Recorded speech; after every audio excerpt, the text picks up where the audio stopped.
Coming up this week on Sporting Journal Radio. And I only lost 2 of his dogs temporarily.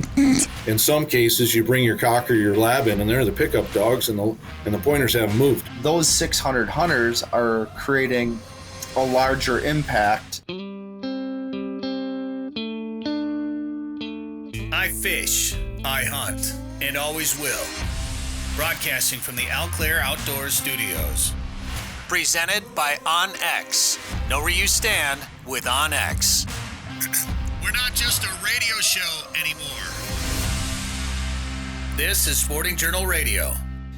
That's right, ladies and gentlemen. Thank you for tuning in on the network by demand or watching this on YouTube. Please like it and share it with your friends. I'm Bret Amundson. That's Dan Amundson right there. Hey. What up? What up? That's David Eckhardt over there. Hello, hello. What up? What's up? Say it back, you loser. What up? There you go. What up?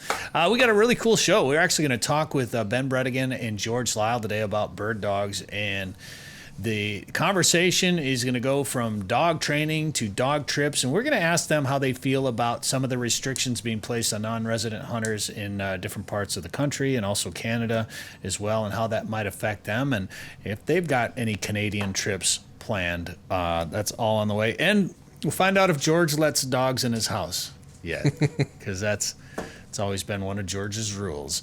All right. Also, Joe Henry will check in from Lake of the Woods to talk about a veterans event that takes place every year up at Lake of the Woods. It's a really great event that we're happy to spread the word about. First, Dan, who are the sponsors this week? Live Target Lures. Match the hats at livetargetlures.com this summer. Lake of the Woods Tourism. Lake of the Woods is the walleye capital of the world, no matter what Lake Erie says. Plan a trip for this winter or summer at lakeofthewoodsmn.com. Haybell Heights Campground and Resort. Book a trip to Devil's Lake. Learn more at haybellheights.com. Ottertail Lakes Country. Find your inner otter at ottertaillakescountry.com. And Prairie Sportsman. The new season is wrapped up, but you can watch episodes anytime at the Prairie Sportsman YouTube channel, and I definitely spit all over my microphone doing that, so we'll have to get a cleaning lady in here and take care of that, or a cleaning man. Doesn't matter. It's 2023. Do you have enough money to pay for it? Because it's going to cost some money. Nope, I need a raise. Hire somebody to clean this place.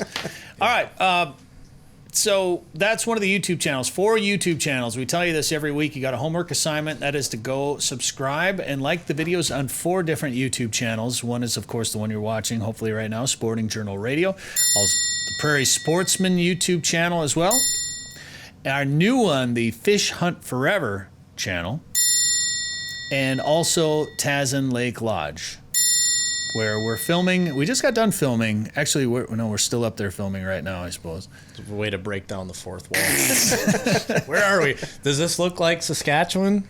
Yeah. So we had to pre-record a couple of shows because we're going up to Saskatchewan. We're going to be on a remote island on Tazen Lake, and it's just easier if we record before we go. Hopefully, there's like no major breaking news. Like hopefully, like they didn't shut down deer hunting this week or something, and then we're just talking about grouse hunting and pheasant hunting. And what are you doing this weekend? Oh, I don't know. It's 3 weeks from now, but. Well, we had to do that because we are spending a couple of weeks on an island in northwest Saskatchewan, about as far north and west as you can go. It's a beautiful place. I love it up here. Dan had his first trip up here last year. You loved it. That's why I'm going back. Yeah. I didn't give you, like, we didn't even discuss it. Like, it was like, well, this is the week I'm going to go to Tazen. Okay, I'll mark it down too. Like, you didn't ask. No. You didn't invite me. I think I pretty much invited you. I implied it, at least. I'm glad we're on the same page anyways. Then there's just David in the corner. Like, we got to get David up there. I've invited David. When? Several times. Yeah. Oh, why aren't you going? Too busy.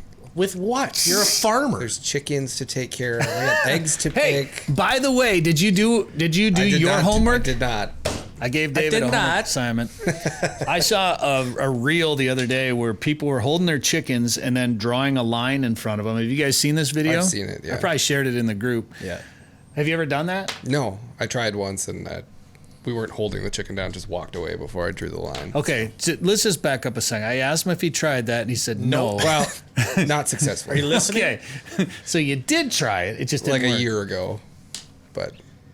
So you're going to do it for 2 weeks instead of going to Taz. That's what you're going to do. You better have it. Practice. You better have it down by the time we Yeah. get back.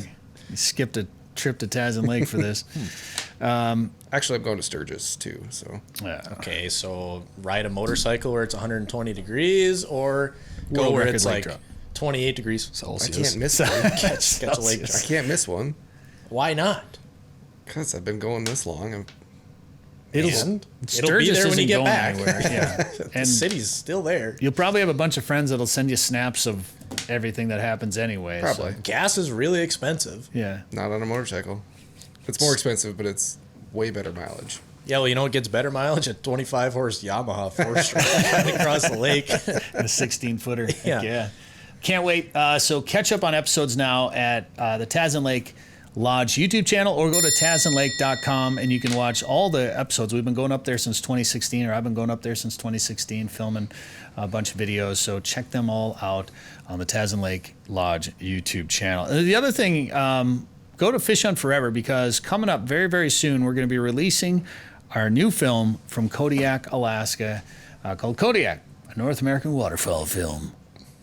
I think that's what the title will be when I put it out. But Do we want to play the promo now, or should we wait till a commercial break? I say wait till a commercial break. Let's yeah. talk about it. we'll give you a little tease of it here in just a little bit. But I've been editing it nonstop lately, and all it makes me want to do is go back to Alaska. I hope we get to go back this year. Yeah, our cousin was just up there a couple weeks ago. Oh, yeah. Jeff was fishing on Kodiak Island. Kodiak, yeah. It's pretty jealous because that's like the most beautiful place on earth. It's unreal.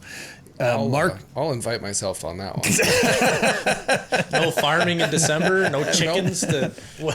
Still chickens. You're still gonna ride a motorcycle, or They'll figure it out. No Sturgis motorcycle Nope. trips in December. Nope. I was editing part of the video the other day, and Mark Smith, who we were up there with, what was the line that he used? packed his nuts up. Yeah. Well, there's that one too. But he said something about how everywhere you look, you want to take a picture A postcard. Everywhere he looks, a postcard. And he's right. You know, we just filled up memory cards of just stuff going on. Everywhere you looked, you wanted to hit record and start filming or take a picture. And we're compiling it into a video that you'll be able to see on the Fish Hunt Forever YouTube channel. We're really excited about it. It was unreal. It is a duck hunter's mecca, and I really learned a lot. And we're going to try to show you some of the things that we learned about sea ducks and the sea duck research and how hard it is. Like, you think about mallards, say, here in the central part of the United States, right? They fly down from Alberta and Saskatchewan. They fly down to Arkansas, Louisiana, Texas, whatever. You know their routes. You hunt them the whole way up and down. Well, when you talk about sea ducks, they might be going from Alaska to Russia. You know? They're flying, and they're in some of the harshest terrain and oceans and tough weather. They are hard to monitor. So what we learned about researching sea ducks and how hard it is, we'll show you some of it here in this film. Kodiak, a North American waterfowl film. Watch for it on the Fish Hunt Forever YouTube channel, or here's a little sample of it right here.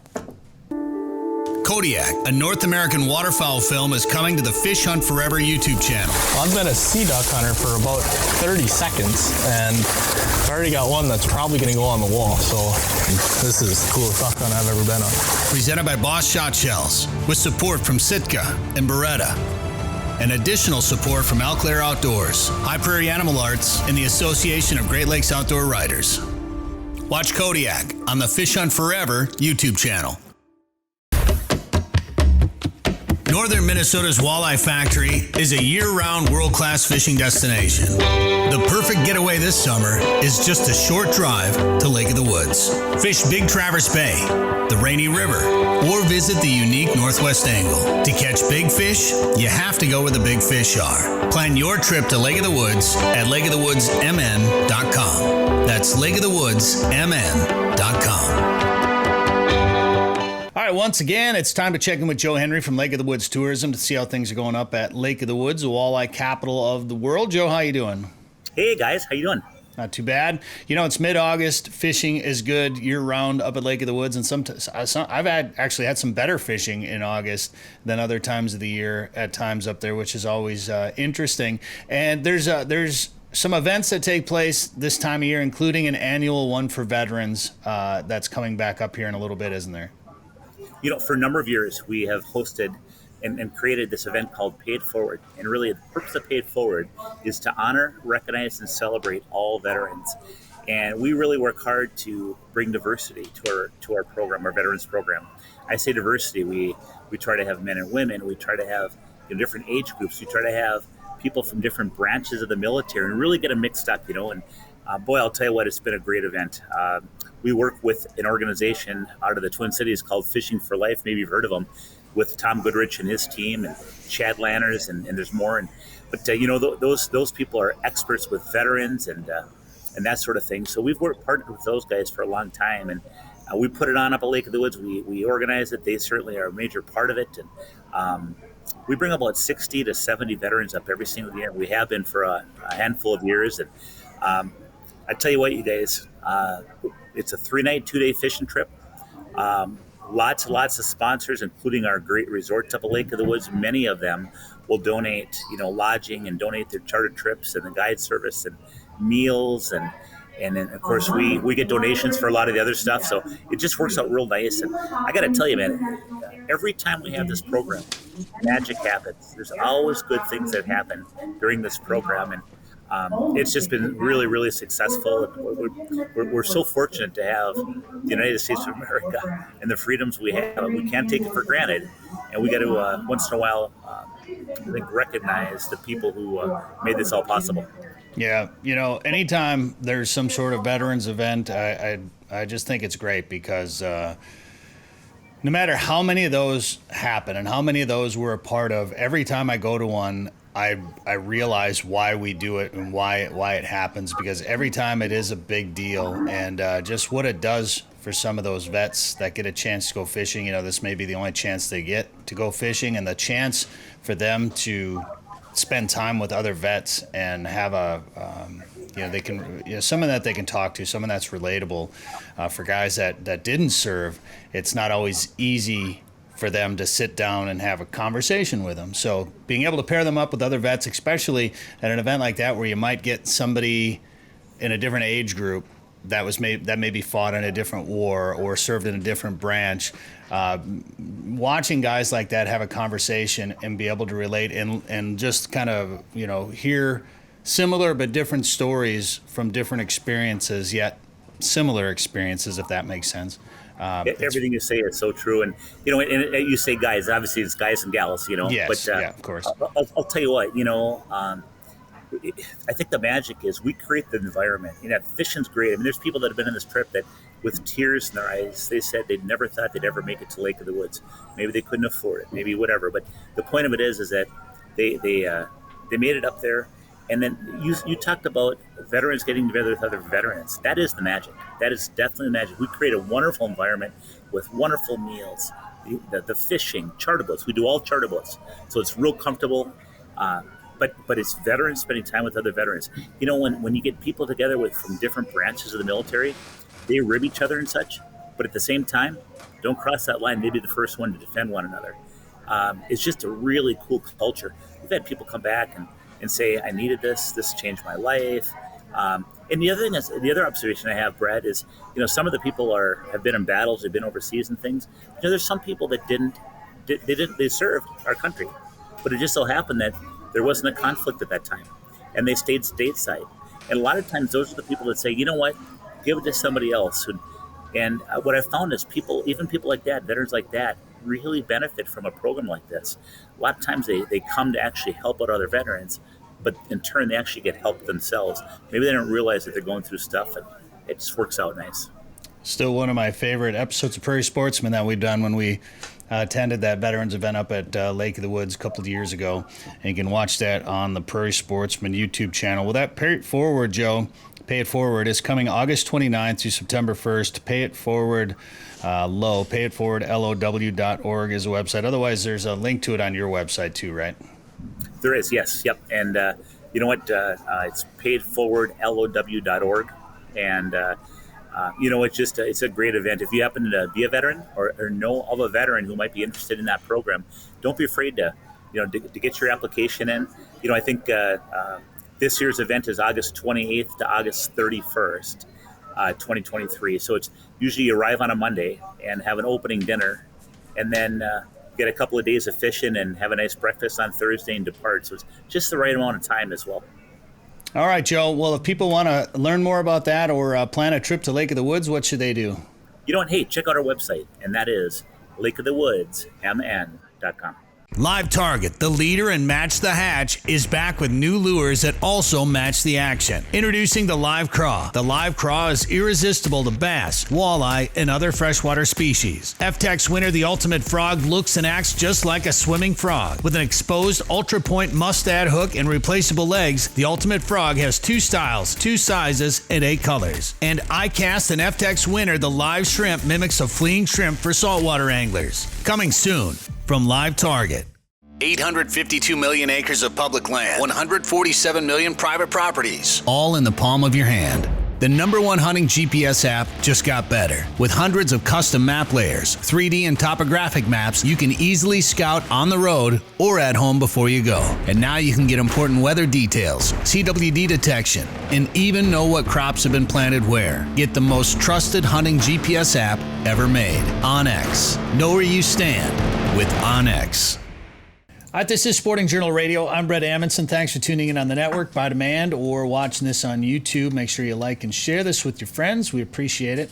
Along with Dan Amundson and David Eckhardt. And we are still up in Saskatchewan, actually. And one of the things that I did up here at Tazen Lake is, since there's no cell phone reception, is I actually downloaded offline maps on my OnX app. So if we get to a place where I need to know where the heck I am, maybe we have boat trouble or something like that, I've got some offline maps, which is a pretty cool feature I like from OnX. And there's a bunch of new features available now too. We're going to talk some OnX. We're going to talk some bird hunting and dog training with Ben Brettingen from OnX. And also George Lyall is joining us here on the show. Gentlemen, how you doing?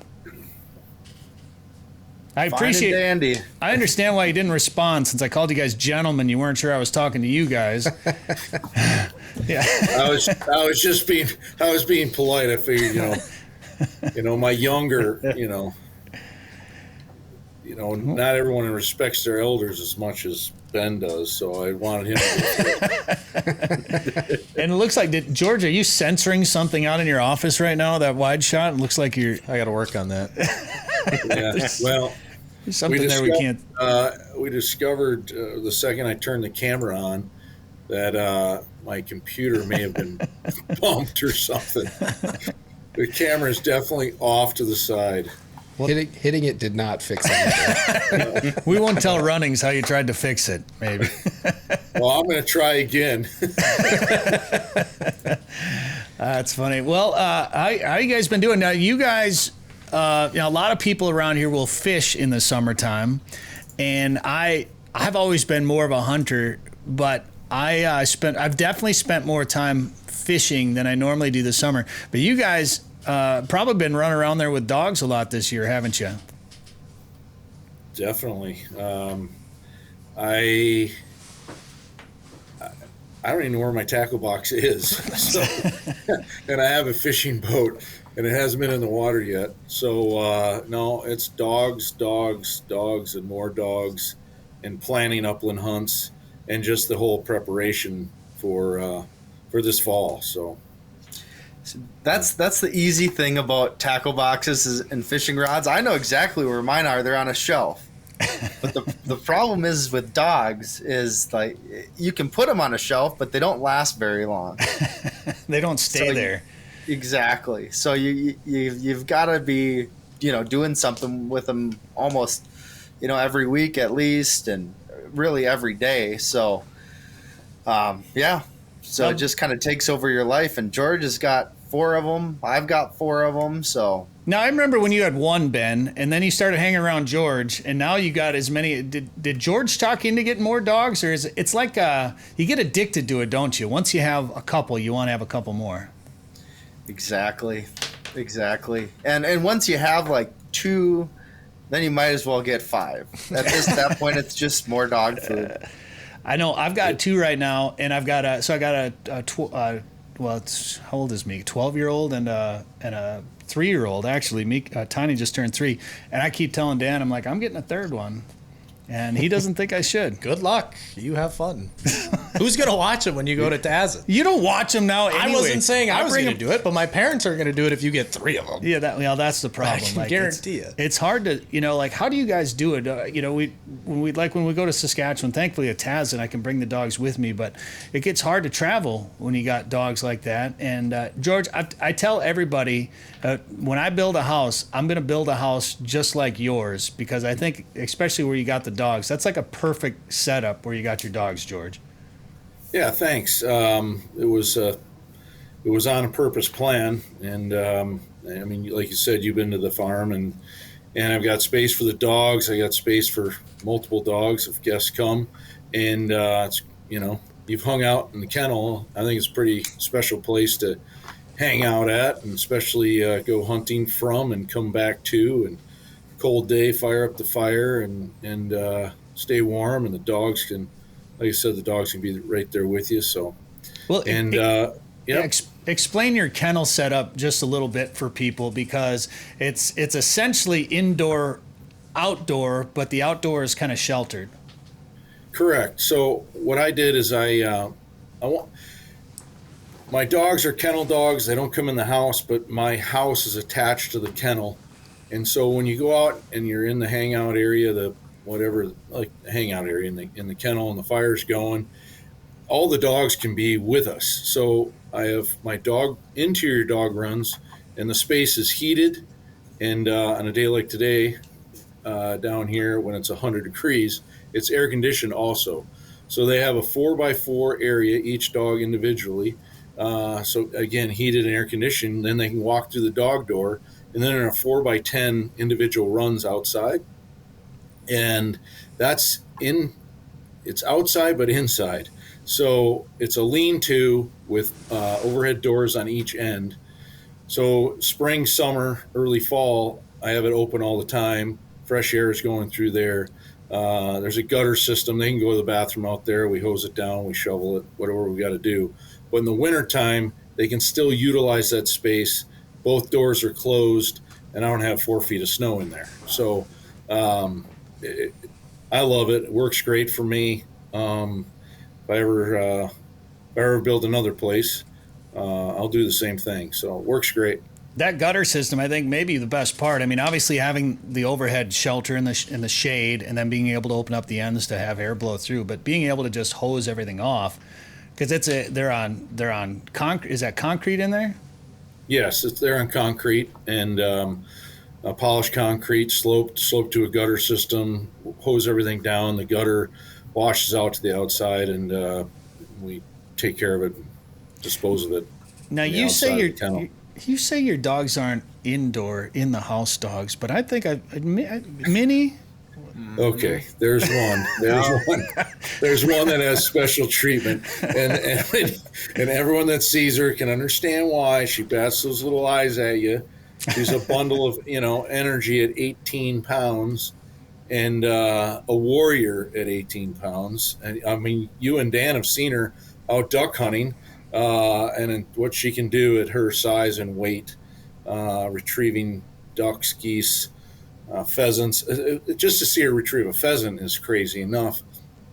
When she picked up her first sage grouse, I thought, there's no way this is going to happen. And that bird was twice the size of her. So, yeah. She does have a dog bed in the house, but she comes in the house with me. She's not left there, and she comes in, and when she's in the house, it's probably bedtime, and she goes and lays down on her bed. But yeah, she does come in. The other dogs don't. And she's an English Cocker Spaniel?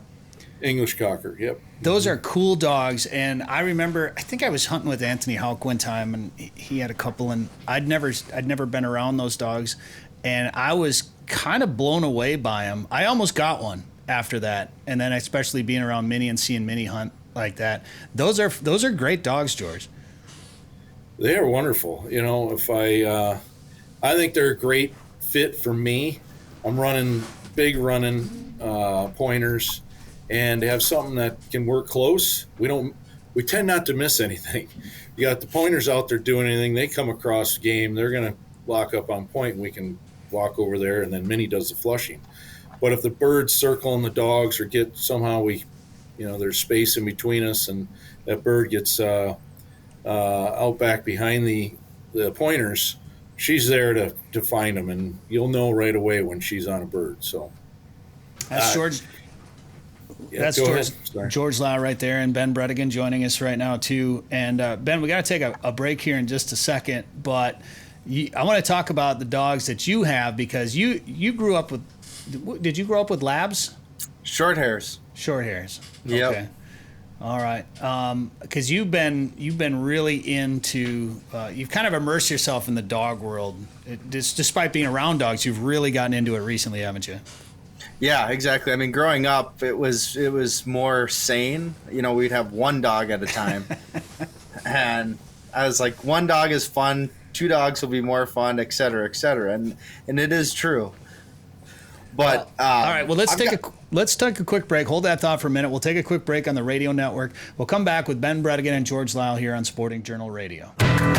Devil's Lake is legendary, and this summer has been legendary for walleyes. Don't miss out. Call Haybale Heights Campground and Resort today to book one of their modern cabins on East Bay. The cabins are furnished with a full bathroom, kitchen, and all the amenities like high-speed internet, and are clean following CDC guidelines. Staying at Haybale Heights gives you full access to a private boat launch, fish cleaning station, and beach area. Learn more at haybaleheights.com. That's haybaleheights.com. Plan your trip to legendary Devil's Lake today. Did you know there are more than 1,000 lakes in Otter Tail County? Yep, and I'm gonna fish as many as I can. I'm an outdoorsy otter. Nothing beats a full day of fishing for me. The lakes of Otter Tail County give me plenty of options to lower my boat and snag the perfect catch. Not an outdoorsy otter? No problem. Otter Tail County has something for everyone. You just need to find your inner otter.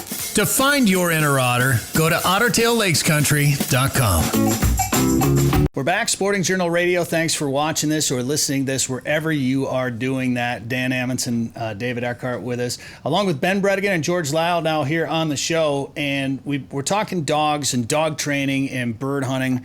And Ben, in recent years, I mean, you grew up hunting, you grew up around dogs, but in recent years, you've really gone headfirst into the dog world, haven't you?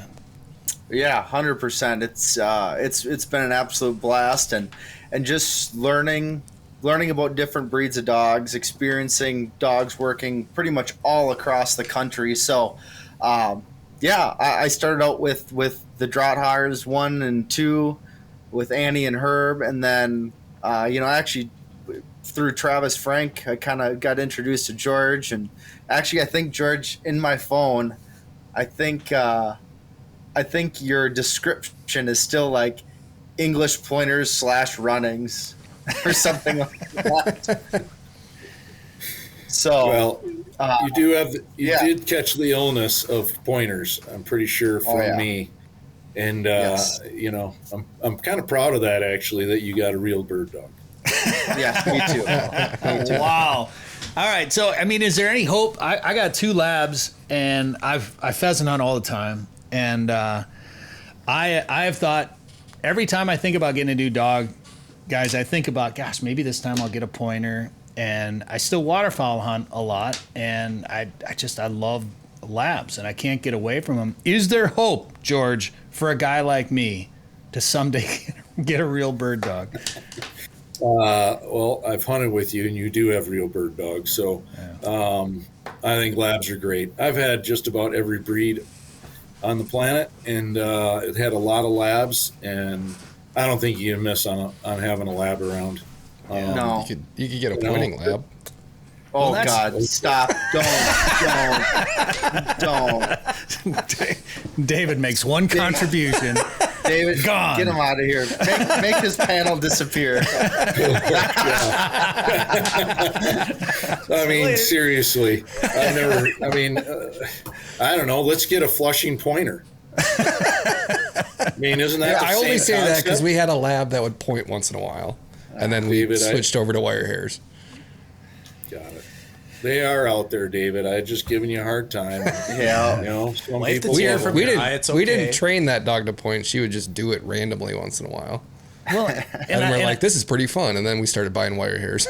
And I think that's a legit question, because I know there are some labs out there that naturally point. There are some trainers that train labs to point or whatever. But, is there, from the perspective of a dog trainer, George, with a guy that's got a couple flushers like I do, labs, would you even go down that road to try to work, like say Tiny, who's still pretty young, to try to work some pointing into her, or would you just get a pointer? I would think the instinct's all there, right? Every dog points because they all come from wolves. And I'm not saying like traditional, like pointing like a pointer does or a setter. But if they didn't, they would never catch anything, right? If the wolves run through the woods willy-nilly and don't pause and don't hunt methodically and have that stop to chase, which stop to chase is a point, they would never eat, so they would be gone. If you have let's just stay with a lab. If your lab shows a tendency of pointing, definitely you could work into that, into your training and your workouts, and pretty soon, I think you'd have a pretty good dog that would stand its birds. Without it, like Minnie, I'm not going to sit there and try and see if I can get a cocker, especially Minnie, to point. There's just no way. She has no inner being of like, I'm going to stop and see if that bird really wants to wait on me. She's going to go in and get it. Yeah, and then to your point, George, like you can train any dog to quote unquote point. It's not, while in a pointing breed it is genetic, right? It makes it way easier. Like all you have to do is when you train the dog to when it smells a bird, it just stops, right? And you can call that whatever you want. You can call it pointing or whatever. So, the whole pointing lab thing, if it makes you happy, great. But is it really pointing? I guess so. I'd agree with that. Yep, yeah, I think the biggest thing would be just to keep your dog from ranging too far and flushing a bird wild or something like that. Whatever. Really, unless you're competing, I think the idea would be to just get your dog not to flush a bird within range, or at least let you get close enough for it. So exactly right. So let's go to a hunting situation. Ideally, all our flushing dogs should do what? They should stop and sit down the second that bird flies. All your Springer people out there would say, hup. That dog's supposed to hup and sit down and watch the bird fly away. Once it makes game, flushes the game, hup means to sit down and watch it fly away till the bird goes down. It all depends on what the individual wants, but I would say a high-end Springer guy is going to say that dog better hup when that bird flies and sit down. And it's a great practice for everybody. How many dogs you see out there, you go on a South Dakota pheasant hunt, and everyone wants to run their dogs, and the second the birds start popping, the dogs are jumping and giving really hard chase to that bird, and they're coming out of the cover with the bird. It can be a dangerous situation. So the more, Brett, to your point, you want your dog in control, and that's what we're really after. So, a stop to chase, a stop to flush, ideally for safety would be is kind of the goal. And George makes it sound really. George makes it sound easy, but it requires a lot of training even to get to that point. So, would you agree, George? Like, I would say the vast majority of people don't have a dog that will stop to flush. I would say the numbers are extraordinarily high that do not stop to flush. Yeah, It takes lots of birds. It takes lots of reps. It takes a trained dog. Yeah, no different than a pointer standing there and backing, and then when all chaos breaks loose, when a covey of Hungarian partridge fly, that those pointers stand there like boom, and don't move a muscle, and all the shooting's going on, and birds dropping, and then in some cases you bring your cocker, your lab in, and they're the pickup dogs, and the pointers haven't moved, and there's been 3 hunters going and firing guns, so. Yeah, and after having it, it's like, man, it'd be hard to go back. But without experiencing it, it's like, I don't need it. And, you get this, I don't know, the age-old adage of, well, I don't want my dog to be broke, because then it's not on the, if I shoot a pheasant and it, it runs away, I want that dog to be right on it. Jeez. And there's some merit to that, but it's really nice to have a broke dog. Yeah. I go back and forth on it so much. It's just, I'd end up, I'd probably just have like 10 dogs. You're going to have like one of each. Yeah, because I wouldn't be able to decide, I want one of those, I want one of those. And I feel like half the time I don't have enough time for them as it is. And this time of year, it's important to take time with those dogs. I mean, maybe not when it's 100 degrees outside, but make sure that you're working with your dog in the off season so that when hunting season does roll around, they're not out of shape. They've got some of the, maybe you're reinforcing some of those fundamentals so that they don't get rusty, and they're, some of the bad habits are starting to seep through. That can happen throughout the summer and the off season. So now's the time to really work on them. And Ben, I know you've been a part of a lot of some competitions, and you've been working a lot with dogs. I want to talk a little bit more about what you've been doing and how important it is to do that during the off season. And George, you can weigh in on that stuff too. Who have you been working with this summer? What organization you've been working with? So, like in terms of the field trial stuff, are you talking? Yeah. Yep. Yeah. So the field trial is it's the Minnesota Cover Dog Association, which is the field trials that we run are sanctioned under the American Field. So they're true bird dog competitions. It's essentially it's not the same, but it's like if you go and look at the national championship, same organization, but we run our dogs in the woods on wild grouse and woodcock, and obviously walking and not on horseback. And how often are you doing that? So our trials, we have, in our region here, the Minnesota, Wisconsin area, we have 3 different field trial, clubs. So we have Minnesota, and we have Moose River, which is up kind of in Douglas County area of Wisconsin, and then the Chippewa Valley, which is near Chippewa Falls. So normally each club will run a fall championship and then a spring trial as well. So normally there's about probably eight per year, and then we've got some other ones like on the Namakagon Barrens, a club called the NBHA, National Bird Hunters Association. They run a trial out there on Sharpies. There's a few in North Dakota, so there are a number of things around to go do. All right. I want to talk a little bit more about some of that, talk about maybe some of the trips that you guys have planned coming up this year, and also talk about some of the new things with onX. But we got to leave the radio network behind. If you want to continue this conversation, join us on YouTube on the Sporting Journal radio channel, or download the podcast at sportingjournalradio.com. More with Ben Brettingen and George Lyall coming up on the podcast. All right. I know you guys have taken a lot of trips together, bird hunting trips around the country. Do you guys have any big epic trips planned that you can talk about yet? Yep. Oh, really? Where do we start? Do we start September 1st or not? George? We always okay.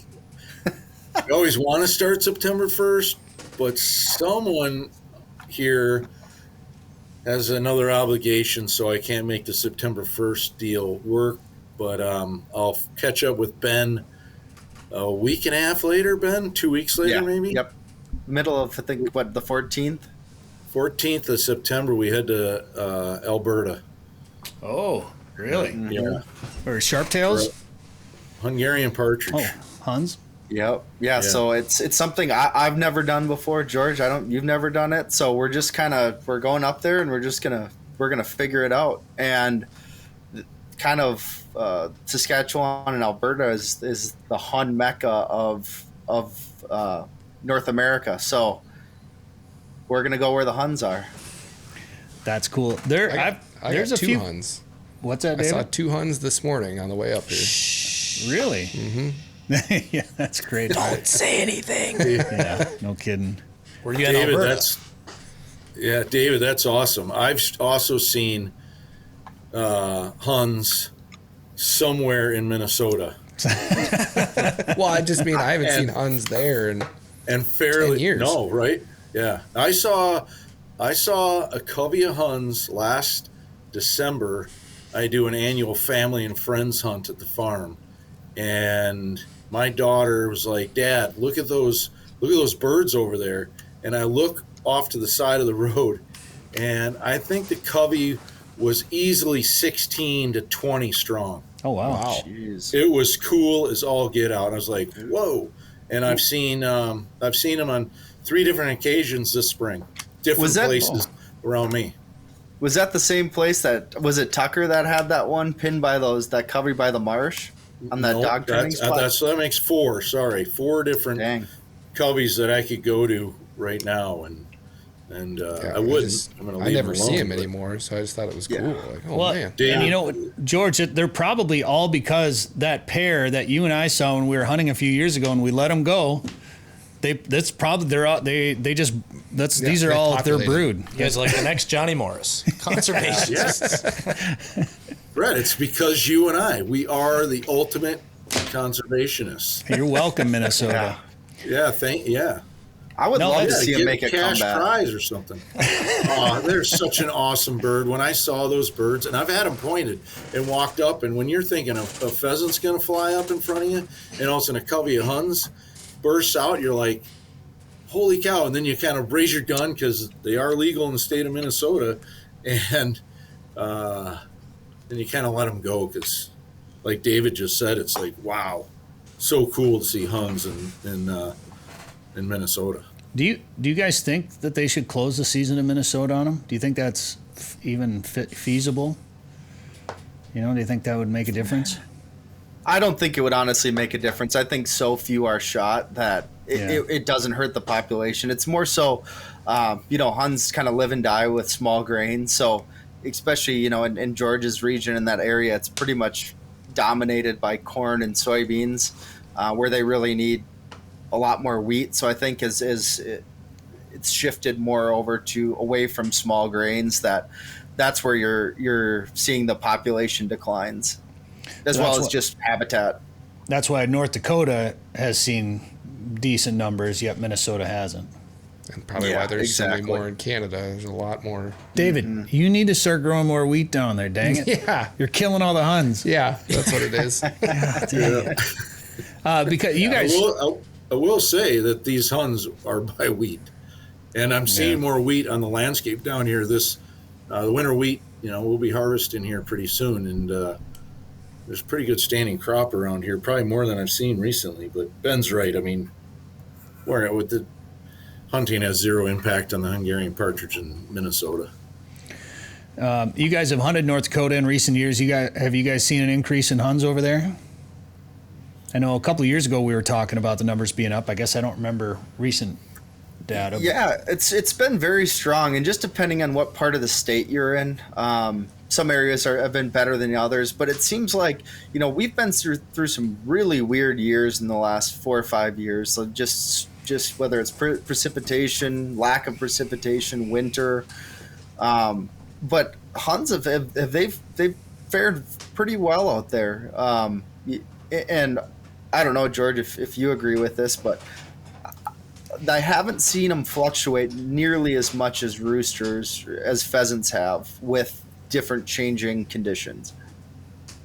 I agree with that. Yeah, I totally agree with that. It just seems like Hungarian partridge, again, they're going to fluctuate with the weather cycle, and they might just move, where pheasants, to me, seem like they don't move anywhere. If they lived in that slough, they're going to live and die in that slough.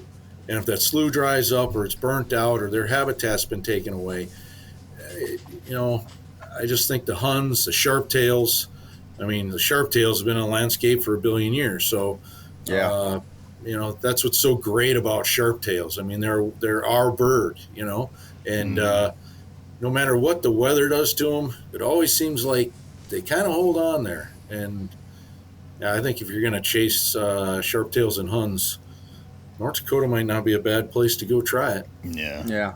Well, and people ask every year, like, oh man, how is winter? Are the Sharpies going to be good? It's like, they don't care about the winter. I mean, like George said, they were adapted to this climate. So it's like, yeah, they'll be fine. Don't worry about it. Where pheasants, it's like they can take like 50, 60, 70% swings in population. Sharpies just kind of ride it out. What about other birds? Do you guys have any mountain trips or anything else planned? Georgia, you want to take this one? What are we doing? Well, again, we're heading to Alberta for the Huns, which we were just talking about. There'll definitely be rough grouse hunting in Minnesota. I always spend a week in Wisconsin for a week. Maybe I already said that. Anyway, in northern Wisconsin, I'll be there. I think Mr. Ben here is going to come visit us for a couple days. Yeah. So rough grouse is definitely on it, and Sharpies in the Dakotas, definitely. Yeah. Then probably a little bit of Kansas. We were just talking about this morning, going down there and chasing after some bobs for a long weekend. And then also we were talking this morning is going back down. Last year we did New Mexico and Arizona, and that was an absolute riot. We were chasing scaled quail, gambles, and then the Montezuma or the Mearns quail, and that I had a blast down there. It's something I look forward to doing. Probably going to do again next year. Yeah, I'll just, if you don't mind, I'll jump in there. You got a really good friend when he calls 4 dogs that he doesn't own, all your gear, your shotguns, your shells, everything, and then your buddy, me, flies down and he picks me up. Now I didn't make the ride back with him, but man, I'm like, Ben's like, well, I'm going down there anyway, and I'm like, well, I have a business trip down there. Can you haul all my stuff down? Absolutely. I mean, Ben Brettingen is like the bomb. So that was, and again, I'd never hunted desert birds before, and I got my desert slam. Ben took care of me and showed me the way, and we had a blast. Absolutely off the chart, awesome. One probably because I've never been there, but 2 to be there with a great friend, and we have, I think we have pretty good dogs, so we got the job done. It was fantastic. And I only lost 2 of his dogs temporarily. Literally, I'm sitting in southwest Minnesota, I hand the dogs off, see you later. I think 2.5 hours into the trip, my phone rings, and it's Ben. And I think he's just bored and he's like wanting to call. And he's got this nervous flutter in his voice, and he goes, Rip is missing. Rip's my new he was 10 months old. 10-month-old English pointer. He's missing. I'm like, what do you mean he's missing? He's 10 months old. I told you, don't take him off the truck without a rope on him or some kind of tracking collar. I had an electronic rope. That's true, and he was trained, but I'm not sure Ben ever turned the collar on. No, I'm just kidding. I don't know. He said, he goes, I literally had the dogs off the truck. I turned around for 30 seconds, and your puppy's gone. and I don't know, 45 minutes later, and trying to back a full-size truck and a dog trailer up a muddy 1-mile access road to a state wildlife area or whatever. Took Ben a little while. I got a phone call from a landowner saying, are you missing an English pointer? Actually, I think he said, are you missing a white dog? I said, yeah, white dog with half a patch on an eye. His name's Rip. My buddy will be there in a minute. That was hour 2.5. Then fast forward, Ben goes to Kansas. He goes to southern New Mexico, and then I went to western New Mexico. He's in western New Mexico. I'm sitting in my office, phone rings again. And I'm like, okay, he's going to tell me how the hunt's going. Again, that same nervous flutter in his voice. He goes, Tucker's gone. Tucker's 10 now. I go, how do you lose a 10-year-old dog? He's older than 10. Okay, might be 11 this year. Yeah. Anyway, gone. So what happened there? He's hunting with some other great gal, Katie Willis. She's awesome. She's hunting with her friend. They're up on this high point of ground, and Ben calls her on a cell phone and goes, "Hey, do you see a white," she runs wire hairs, "do you see a white dog over by you?" And she, she's pretty, when she's hunting, she means it. She's like, "Don't bother me, I'm hunting." And she happens to casually look across the landscape, sees this white dog just, out there cutting the rug, just working it. And anyway, without Katie, we might not have seen Tucker again because no collar. Well, and again, George said, well, when I first called, he's like, "Are you sure he's not under the truck or the trailer?" I was like, "No." He's like, "Well, go check all the holes. Like, he doesn't go anywhere." And I was like, "Dude, trust me, we've had the drone out. Like, we had a drone, we were looking for him, and they were like 2 miles away, and we were in the middle of nowhere." Oh boy! So like with Rip, I was like, "Oh, like he'll go somewhere, right? He's a dumb young dog. Like he'll end up somewhere. I don't want you to end up on the highway." But with Tucker, it's like, Tucker is known to run quite large, so it was like we're like nobody's gonna find him out here, like zero. Like there is 50 miles around us. There's not civilization. And you're hunting quail, so that dog's gonna go out there, and if he's at a half mile away and goes on point, and the quail decide to just sit there, I mean, he'll stand there for an hour and a half, 2 hours, and just not move. Birds, So anyway, the dogs are home. That's a scary feeling when you lose your own dog, and especially a young one that might get nervous and either lock up somewhere or just keep running. But when it's somebody else's, that's got to be even worse. Do you guys are you guys running collars with any sort of GPS on them or anything like that, or you have a way to track them on there?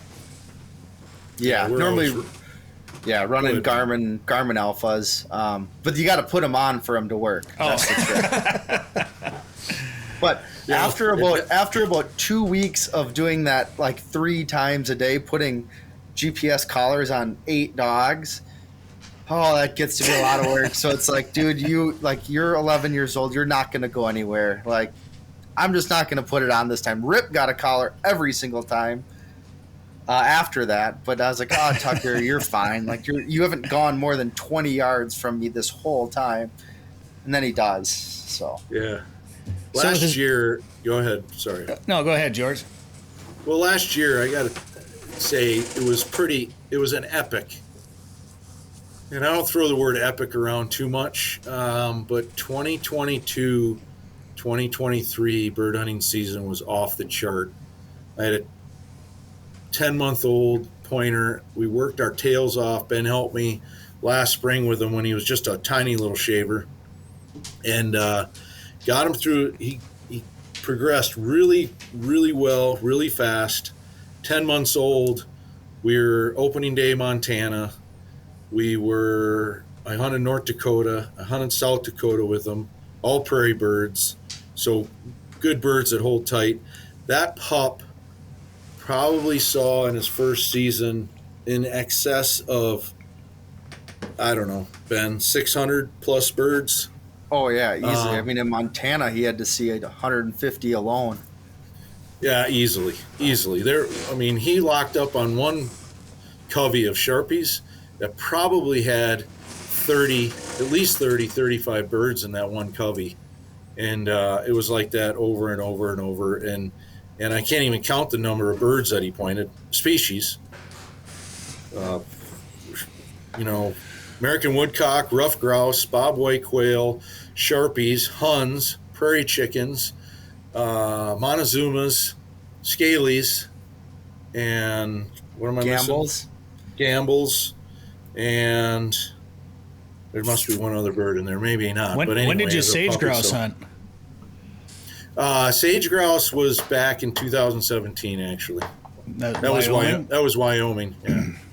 Yeah, But that puppy he's had a hell of a puppy development. When you asked if I know where my fishing rods are and reels, no. Yeah, it's birds. Don't care. With all the travel that you guys do and have done, Are you guys worried at all about the trend in non-resident restrictions? And it's mostly been waterfowl or turkey and obviously deer. And there are some restrictions on pheasant hunters, I guess, in the Dakotas. Are you worried that there could be more restrictions on non-residents in some of these places that you guys have traveled?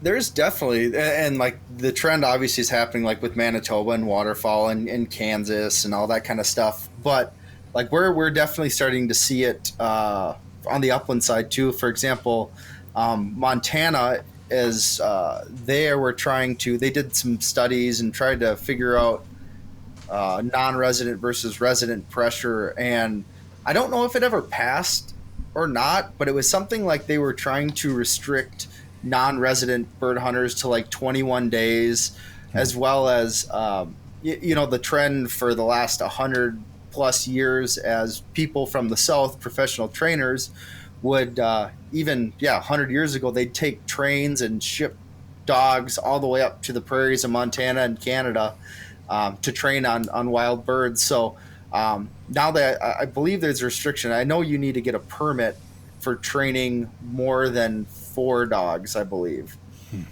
There's definitely restrictions on non-residents. I think that's just going to unfortunately be a trend that's going to continue.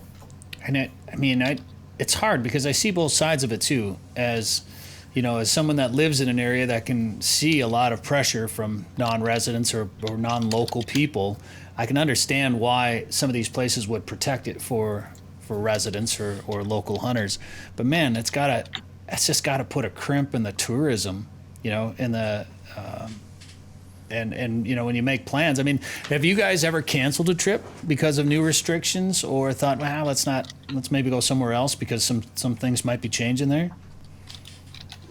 I have not yet. And as far as Brett, I think the direction you're going there, it's like, okay, what about the economic impact? Right. Because the places Ben and I are going, these counties the county area has thousands of residents, maybe like literally 1,000. We're not talking. The population density of humans is just so low that I can't imagine the impact that non-resident hunters, bird hunters especially, and I'll strictly talk about upland bird hunting. You're going to have your influx on opening weekend, maybe opening week, but after that it just drops off dramatically, and the amount of resident hunters out there pursuing maybe sharp-tailed grouse. I think some people in prairie grouse regions, some of the places I hunt, they look at me like, you're not here to antelope hunt, you're not here to deer hunt. Go nuts. Go wherever you want. Do whatever you want. Just leave the deer alone. And if you see big bucks, just let us know. Tell us about it. Yeah. Tell us. Yeah, tell us about it. Exactly. And it's so it just seems strange to me. The hotels, you're going to small towns. I think of my little town. We have non-residents come there. I think of our grocery store. I think of the bar and restaurant we have in town. I live in a town of 700 people. I'm not saying we get a huge influx of suburbanites, whatever you want to call them, not from our area in the state of Minnesota, but we appreciate them. Yeah. We want their dollars. We want their economic impact. Why would we not? Do I like it when I pull up to one of my favorite spots and there's someone already there? Well, I guess I should have been there earlier, or maybe I've been somewhere else and it's my second or third spot. I'm going to stop. I keep moving on. There's plenty of space in my mind too. It's like, do we have enough places to hunt? I don't know. Get out there and use Onyx Hunt. When you get on that app and you can't find a place to hunt, shame on you. And then also the other impact of non-residents going, let's just use South Dakota, for instance.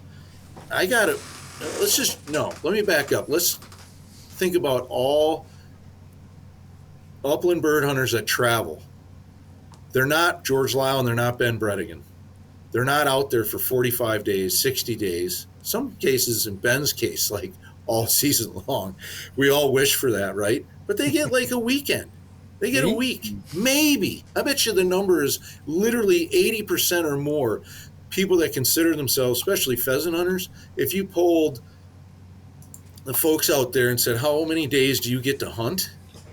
I don't know, guys. What do you think? Is it 4 days? Is it a long weekend? Is it 1 week max? I don't know. So that's my question, because I'm the same way. I hunt every day in the fall, but if I travel somewhere, like, everybody got all worked up about what's going on in Manitoba, and I get it in a sense because we go to Saskatchewan and we've got a place we can stay there, and we've got access to land, and it's not leased land, but it's land we have access to, and we might stay up there for a couple of weeks. So if Saskatchewan were to go the way of Manitoba, we would definitely shorten our time in Saskatchewan, and we would not be happy about it. But the average guy, maybe he only takes one trip to Canada. Maybe it is only a week long. It's probably 3 to 5 days.